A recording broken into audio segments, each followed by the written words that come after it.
Sila po ay susundan ng ating Angels of the Altar. San Jose Esposo de Maria. Ang imahe ni San Jose Esposo de Maria ay nasa pangangalaga ng pamilya Martiniano at Arango.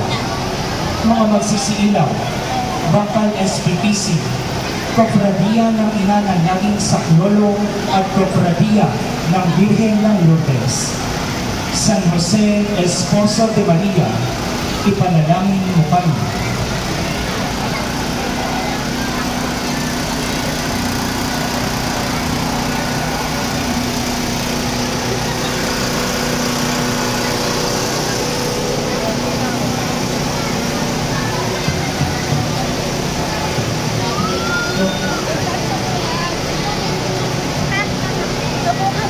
Seri ng tuwa ay dinadasal tuwing Lunes at Sabado, pagbati ng anghel sa mahal na Birhen. Sinabi ng anghel kay Maria, huwag kang matakot, Maria, dahil may magandang niloob ang Diyos para sa iyo. At ngayon, magbibigay ka at manganganak ng isang lalaki at pamamalan mong Jesus. Sinabi naman ni Maria, narito ang utusan ng Panginoon, mangyari naman sa akin ang iyong sinabi. Ang imahe ng pagbati ng anghel sa mahal na Birhen ay nasa pangangalaga ng Samahang Divine Mercy Apostolate. Mga magsisiilaw, Samahang Divine Mercy Apostolate. Ang pagdalaw ng Birhen Maria kay Elizabeth. Nang marinig niya at napuspos ng Espiritu Santo si Elizabeth, at malakas siyang sumigaw at sinabi, lubos kang pinagpala sa mga kababaihan, pinagpala rin ang bunga ng iyong sinapupunan, pinagpala ang maniniwalang magaganap ang mga sinabi sa kanya ng Panginoon. Ang imahe ng pagdalaw ng Birhen Maria sa pinsang si Santa Isabel ay nasa pangangalaga ng pamilya Belza. Mga magsisiilaw, Legion of Mary, Eufra at Prola.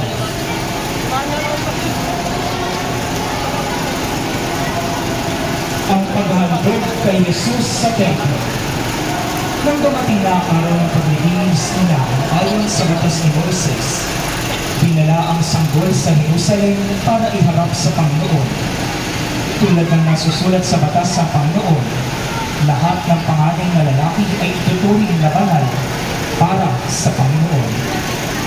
Ang imahe ng paghahandog kay Jesus sa templo ay nasa pangangalaga ng pamilya ng Yumaong Catalina Dazo. Mga magsisiilaw, Porcilio Movement. Ang pagkakatagpo kay Jesus sa templo ng Jerusalem. At sinabi ni Jesus sa kanila, at bakit ninyo ako hinahanap? Hindi ba ninyo alam na dapat ay nasa bahay ako ng aking ama? Kaya hindi nila naintindihan ang sinabi niya sa kanila. Ang imahe ng pagkakita kay Jesus sa templo ng Jerusalem ay nasa pangangalaga ni Binibining Leti de la Porta at Binibining Maria Mistica. Mga magsisiilaw, samahan ng lay ministers.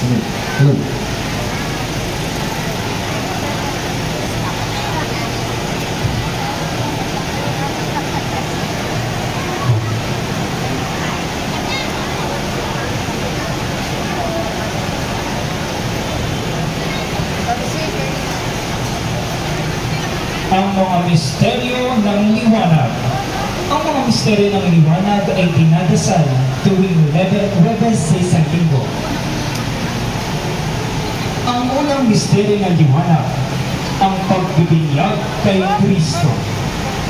Matapos mabinyagan, umahon si Jesus mula sa tubig at agad na nabuksan ang langit at nakita niya ang Espiritu ng Diyos na bumababang parang kalapati at papunta sa kanya. Narinig kasabay nito ang boses mula sa langit na nagsasabi, ito ang aking anak, ang minamahal. Siya ang aking hinira.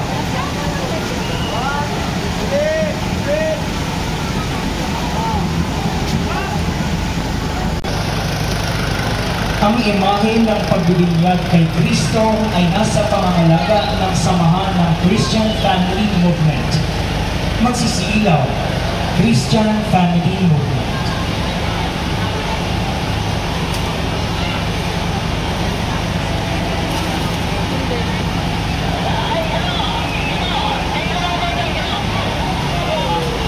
Ang ikalawang misteryo ng liwanag, ang paghihimala ni Jesus sa kasalan sa Cana Galilea. Ito ang simula ng mga tanda ni Jesus. Ginawa niya ito sa Cana Galilea at ibinunyag ang kanyang luwalhati at nanali sa kanyang mga alagad. Ang imahe ng paghihimala ni Jesus sa kasalan sa Cana Galilea ay nasa pangangalaga ni Ginoong Mark Alvin Apenya at pamilya. Magsisilaw, Espa. Ang ikatlong misteryo ng liwanag,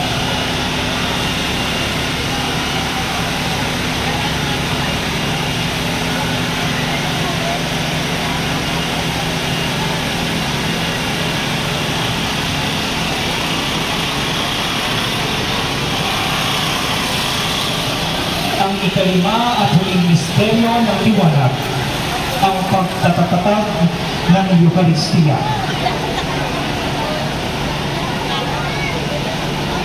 Habang sila'y kumakain, kinuha ni Jesus ang tinapay at matapos magpuri sa Diyos, pinagati-hati niya iyon at ibinigay sa mga alagad habang sinasabi, "Kunin niyo at kainin, ito ang aking katawan."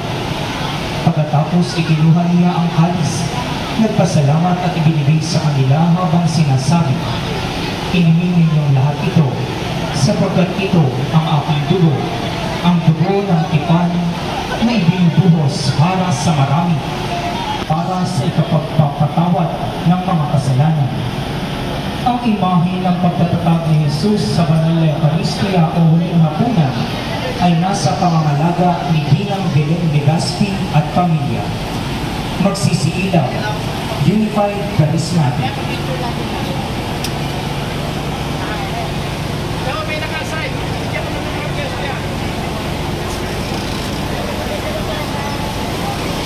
Ang mga misteryo ng hapis. Ang unang misteryo ng hapis, ang pananalangin ni Jesus sa halamanan ng Getsemani. Umalis siya uli para manalangin ng makalawa at sinabi, "Ama, kung hindi ito lalampas at kailangan kong inumin, ang kalooban mo ang matupad."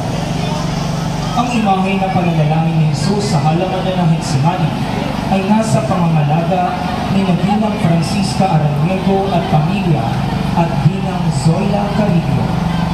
Magsisilaw, Adorasyon Nocturna Filipina. Ang ikalawang misteryo ng hapis, ang paglampas kay Jesus na nakagapos sa halipin bato. Sa mga pagpipilan ng ibang kasiglahan ng aga, pinakawalan niya si Barabas, itinahagupit naman si Jesus at ibinigay para ipako sa krus.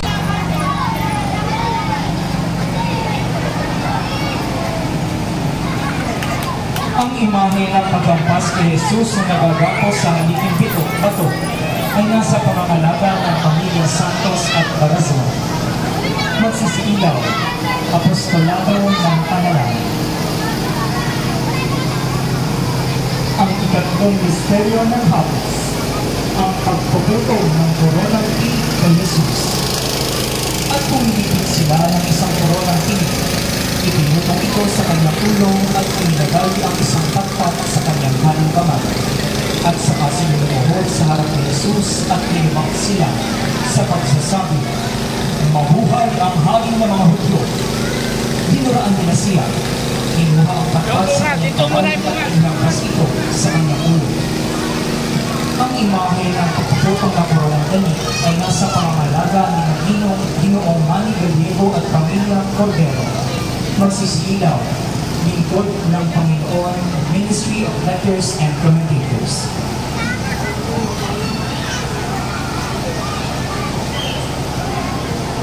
Ang ikaapat na misteryo ng hapis, ang pagpapasang ni Jesus ng krus patungong Kalbaryo.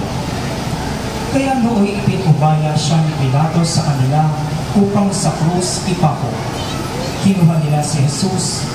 Siya mismo ang nagpasa ng krus at lumabas tungo sa lugar na kung tawagin Pook ng Bungo na sa Hebreo Golgotha. Ang imahe ng pagpapasang ni Jesus ng krus patungong Kalbaryo ay nasa pangangalaga ng pamilya ng lumaong Yoli Floro. Magsisiilaw, Pascal.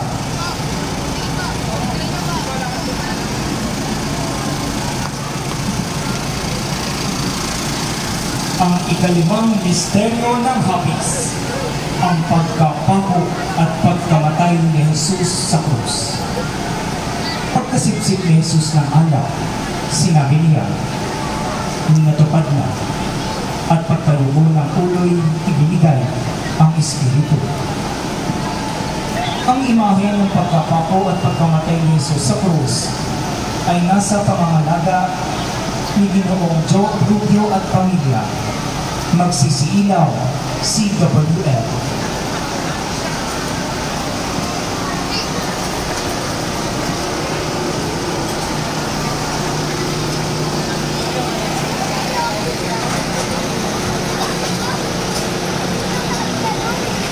Ang mga misteryo ng luwalhati.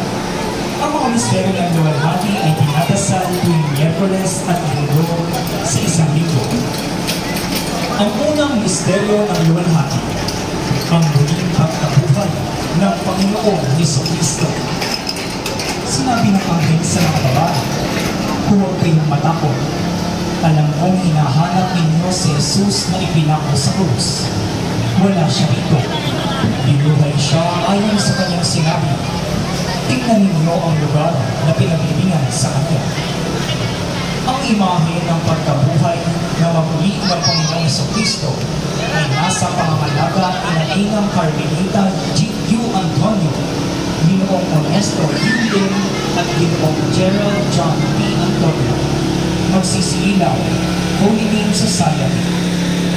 Ang ikalawang misteryo ng luwalhati, ang pagpakyat sa langit ng Panginoon.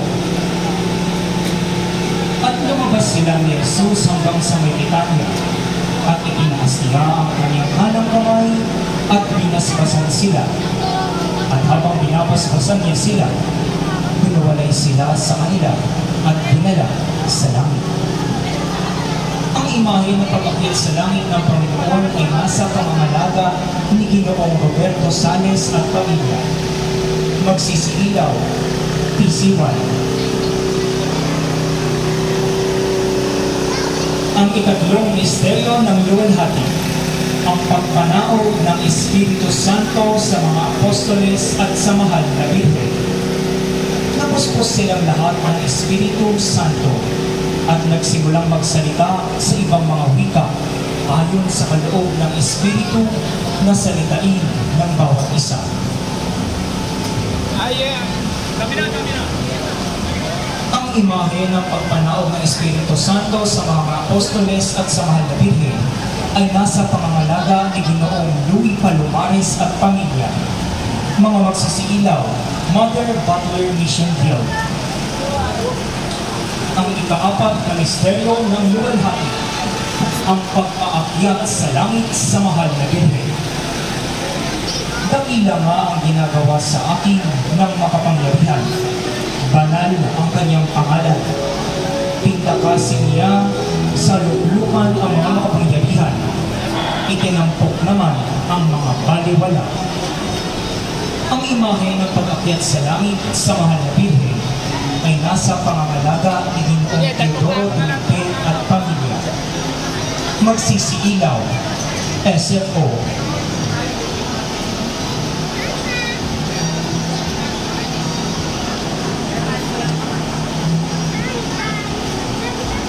Ang ikalimang misteryo ng luwalhati, ang pagpuputok ng korona sa mahal na Birhen bilang reyna ng langit at lupa. May lumitaw ng dakilang tanda sa langit. Isang babae na daranta ng sa ilalim ng kanyang mga paa ang buwan at korona naman sa kanyang ulo ang 12 bituin. Ang imahe ng pagpuputong ng korona sa mahal na Birhen bilang reyna ng langit at lupa ay nasa pamamalaga ni Ginoong Alex Apenya at Binibining Adela Apenya. Mga magsisilaw, Toro San Francisco.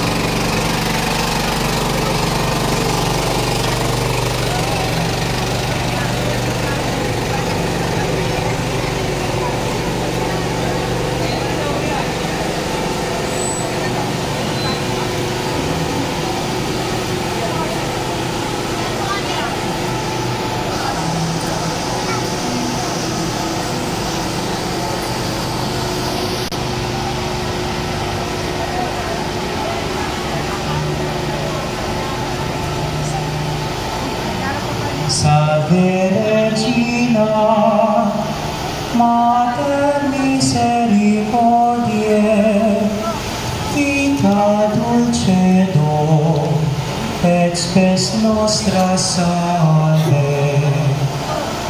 Te clamamus, exules filii Eve, ante suspiramus, gementes et flentes, in hoc lacrimarum vale.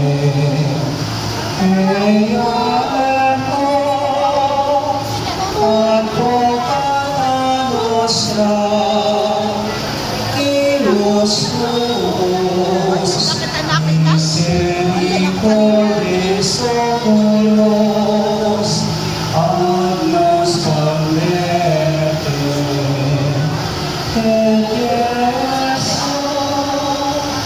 benedictum fructum ventris tui, nobis post hoc exilium